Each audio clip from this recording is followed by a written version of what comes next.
Hey guys! Alright, well, here we are. Once again, it is time for Mythborn Live, episode 21, I believe.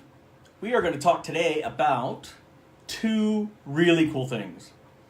Remember, I'm sort of splitting up Tuesdays and Thursdays now to try and cover things like cool things that inspire me, interesting information that I have no answers for, and just things that are cool and interesting for all of us to sort of enjoy and share together. Some of these definitely end up influencing me, and others end up doing, it just sparks my juices in the head, my mind grapes. I think they're called my mind grapes working. That's a term I quite enjoyed from the office days. I also remember I will be doing my owing for the college fund, quarters for on Tuesdays. It takes me so far it's been taking me a few days to count up all the ums in these videos, so I'm gonna be so poor. Okay, all right. First with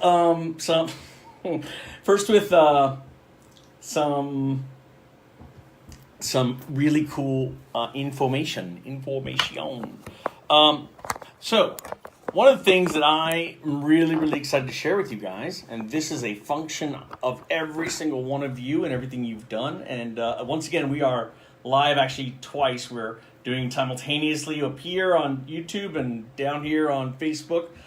You'll get to see both, and if you love, images from different places, then this is your stick. Guys, we launched the audiobook 2 days ago. And in 2 days, literally a day and a half, we have done 25 times more audiobook sales than book sales. 25 times more. I am blown away. I'm blown away. So clearly, you guys love Michael Kramer's voice. My writing, maybe not so much, but hey, I love his voice too. Like I said, my wife didn't even realize it was my book I was listening to. She was so enraptured by his voice that I refused to let it be played out loud now. Just kidding. But I mean, I'm not kidding that she didn't know it was my book. It's amazing how a good voice could give a book gravitas and amazingness. So, hey, look, if you haven't picked up the audiobook, go check it out. It's basically, if you got an Audible membership, it's one of your credits. If you got any membership there at all, you get these free credits every month. So, it's not bad spent. If you hate it, I will do something for you guys on camera. Just feel free to come up with something interesting. And look, I'm looking forward to talking about it more. I really do think that the voice talent made a huge difference. The editing for my editors made a huge difference. And it's fun. It's nice to see these things come to life. So I'm excited to share that with you, and I hope that you try it out because it's keeping the lights on, but it's also something I'm really excited. More importantly, really excited to share with all of you. Other housekeeping. November 10th. One of my friends scared me because he said October 10th. I'm like, wait, that's like a couple of days ago. And I was like, no. November 10th, I will be at the Barnes & Noble in Rockville, and I will be signing copies of the books. We'll be having a bunch of them there for you guys to buy. If you come there with your own books, I'll be able to sign them. So I hope you show up. I really enjoy meeting the fans. I hope there's a chance for us to all get together and talk about the books and stuff. I haven't talked to the owner yet about exactly what he wants to do during the day, but there might be a reading or something involved. So we'll see what happens. Certainly, if I'm able to, I'll try and bring some extra swag like these shirts and stuff, and see if we can either raffle off something or whatever. I need to talk to the powers that be on how all that will work. But I really look forward to seeing all of you guys there. So if you get a chance, come. If you are part of my friends and family, you have to come. So be there. It's my way of inviting all of you in a nice way. Please be there. Please be there. All right. So today, what are we going to talk about? Two things that are really cool. The first thing we're going to talk about is it's going to be about just thinking something. I just realized. I wonder, can this work, or will this become a horrible, horrible situation where everything falls and gets destroyed? No, it's gonna fall. It's gonna fall. It's gonna fall. You know what? Let's see if it actually falls. Wow, you guys were here for this. You were here to see this happen. Let's see if it falls. If it falls, you'll know. It'll look like I just went through an earthquake, and we'll take it from there. So we are gonna be doing a So back on Chartered. So the thing I want to talk to you first about was this really cool star map that has been found inside the southern shaft of the Khufu Pyramid. And outside of a door, and the door is labeled the Gardener door.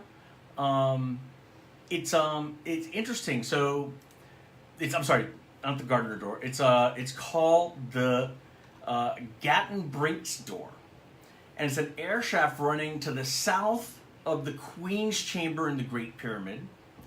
And here's what's interesting: the shaft is like this big. It's inches, right? 8 inches. So you aren't crawling into it. Whoever did the etching they found in there did it either before it was laid, the stone was laid, or it had to have been etched in and then placed in place. I mean, you're not going to reach in from somewhere and do it with a tool, and you can't lay down in the shaft. It's too thin. So at the time of building, we assume this these dots were made. Imagine like a thing of dots. Well, these dots ended up, they weren't graffiti, they weren't hieroglyphics, they weren't purposeless, ultimately, and they didn't match anything found anywhere else on the pyramid in terms of hieroglyphics or Egyptian writing or even ancient like Hebrew or ancient whatever, right? No, whatever languages then. They were just dots. Someone realized these dots looked like stars. So it turned out that it was actually a star map. And it looks like the reason the star map was created was to mark what the sky looked like at the time that the pyramids were built. Now, maybe it's that, or maybe it's what the stars looked like at the time of the cataclysm that, put the world underwater. Who knows, right? Anyways, when they started following the mark of what was the North Star at the time, and what you have to realize is that today our North Star is Polaris, but over time the Earth does has a little wobble as it turns, and this wobble is called precession, which means our North Pole points slightly differently as it's moving. Over the years. And that turn of our North Pole through a small arc in the sky takes about 23,000 something years. It's 23,500 or 20,600 years. It's called one cycle of the precession. And so at the time that this star chart was written, the North Pole was not pointed to Polaris. It was instead pointed to a star that was different. And that star, if you align the rest of the stars to that star, and then you align where it looks like they had written the horizon is, because there's a line for the horizon, there's a line for north, and then there's all these stars to show what was in the sky at the time, and at what time they sort of marked, and what time the North Star would have touched the top of that thing. And here's the crazy thing. We say that the pyramids may have been built, 2500 BCE, or something like that. But this star chart and this dating, it dates the pyramid. It dates the sky whoever copied a sky where the stars aligned to, what date do you think? 9,200 BCE. So if you add 2,000 years, because we're now at 2018. So just, 2,000 plus 9,200 is 11,220 years ago. Listen to that. That's crazy. That's so far past where we have written records. I'm sorry, we do have written records from there, but it's so far beyond where the academics say civilized culture was. If the pyramids really are from there, that would be a shocking piece of news. Now, because I, love reading about archaeology and reading about all these other things, and they inspire things like Mythborn, I happen to know some other things. Here's the crazy thing. You know what else has been dated to about 10,000 BCE? And it's based on, not on the bricks and the stone. You can't date that. You need carbon material in order to do any kind of carbon dating. No, it's based on erosion records that are done via rainfall, and the enclosure of the Sphinx, the water patterns that have cut their way down the edges of the Sphinx enclosure, actually point to a date as determined by Robert Schoch, I believe, who's a geologist, not an archaeologist, a geologist. So someone who this is their profession, a geologist out of University of Boston, I want to say. I'll double check this in the future. I'll try and have more notes with me, and also I'll see if I can't figure out a way to share my screen so you guys can see some of the stuff that I'm able to see. But he dated the Sphinx to about 10,000 BCE. Now, what is amazing is if the Sphinx and the pyramid both have independently different numbers that are showing around the same time, think about that. That's really interesting. It's not like they both are using rain erosion or they both are using a star chart. It's really cool. I think it's cool to think that there may have been a civilization in prehistory before ginormous cataclysm happened, that actually was, alive, well, educated, technologically, advanced, and, left us records, and they left it to us in stone in such a way that they could mark, where they were. One last thing, and I'll go more into it next week because I only just found out about it. I literally just found out about it, but there's all these theories that the shafts in the pyramid that point out this way, that were pointing to different stars and constellations. Well, that doesn't really, it may not, it may be that, but it may be so much more than that. They started checking other things that were going on when that was going on. And what they found was that the star charts themselves, they tend to actually, if you look at all the angles that are within the pyramid itself, and you sort of break down the angles that are going on there, what's really interesting is that the angles seem to point to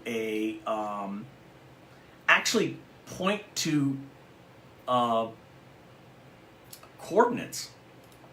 And so what these angles are doing is they actually are representing all the continents on the planet. When you look at the King's Chamber, the Queen's Chamber, and all the different lines there, they represent land masses on the planet, and mathematically, not visually, but mathematically, they map to our actual planetary masses. And if you use the pyramid as a keystone in that, and you then follow decoding the math, the longitude it points to is somewhere in the Himalayas. And so they had a Landsat satellite look in that area, and it seems, I don't know, I'm going to do more research, but it seems there's a second, smaller white pyramid that's way up in the mountains of the Himalayas, somewhere in that area. If that's true, that would blow me away. That would just be amazing and incredible.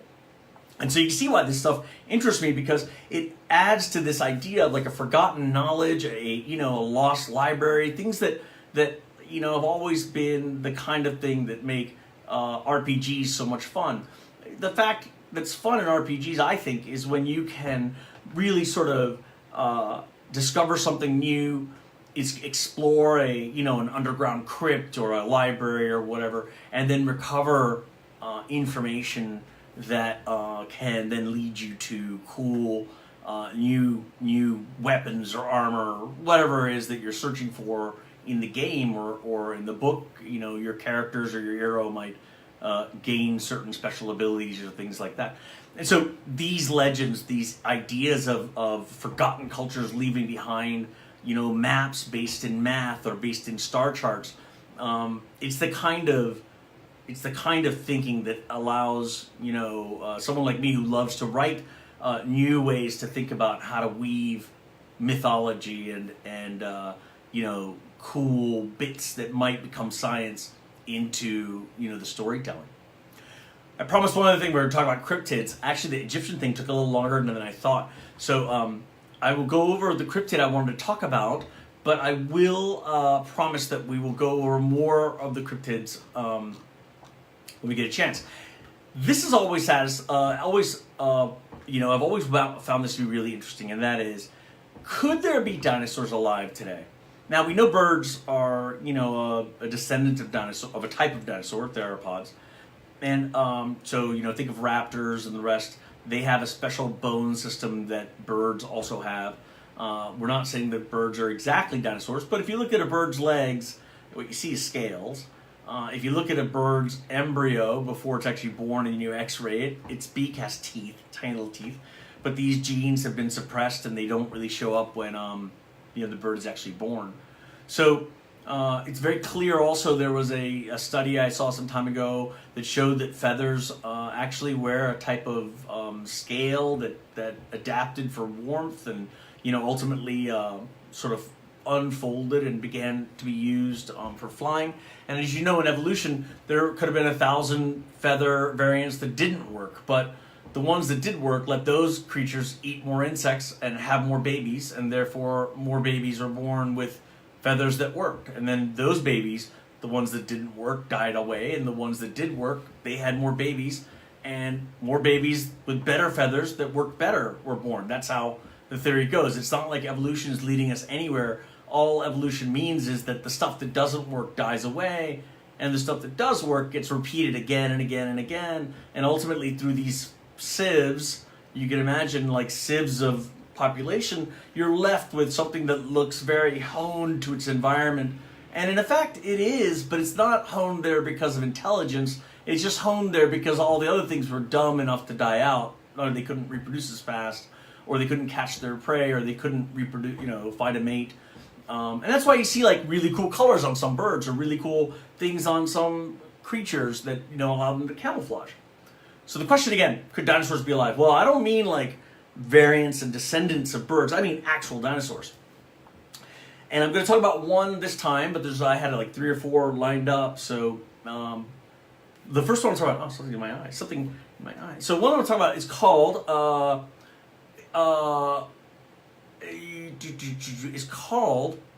Mokele Mbembe. Yeah. Mokele Mbembe. That's what it is. Mokele Mbembe. It's from Africa, the Congo River Basin. And it was featured on a show, Destination Truth. Essentially, it's considered to be a vegetarian creature seen by the inhabitants of the Congo. It is dangerous because it attacks anything that comes near it. Very territorial. It'll even attack hippos.